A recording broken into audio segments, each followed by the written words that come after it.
శ్రీకాకుళం జిల్లాకు చెందిన సీనియర్ నేత మాజీ మంత్రి ధర్మాన ప్రసాదరావు కూడా ఇలా చాలా కాలంగా సైలెంట్ గానే ఉన్నారు. ఆయన కూడా ఏదో ఒక నిర్ణయం తీసుకోవాల్సిన సమయం ఆసన్నమైంది అని అంటున్నారు. ఆయనకు వైసీపీ శ్రీకాకుళం ఇన్ఛార్జ్ పదవిని ఆఫర్ చేసింది. అయితే ఆలోచించి చెబుతానని ఆయన అన్నట్లుగా ప్రచారం సాగింది. ఇప్పుడు ఆయన ఆలోచించి ఏ నిర్ణయం తీసుకుంటారు అని సర్వత్రా ఎదురు చూస్తున్నారు.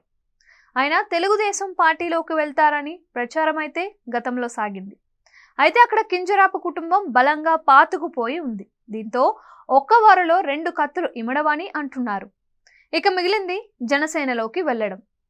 జనసేనలో అయితే పవన్ కళ్యాణ్ ఆమోదముద్ర వేస్తారు అని టాకు. మంచి మాటకారిగా సబ్జెక్ట్ మీద అవగాహన ఉన్న నేతగా ఉన్న ధర్మానను చేర్చుకుంటే జిల్లాలో పార్టీ పటిష్టం అవుతుందని జనసేన పెద్దలు భావిస్తే కనుక గాజు గ్లాస్ ని ధర్మాన ఫ్యామిలీ పట్టుకుంటుంది అని వినిపిస్తోంది.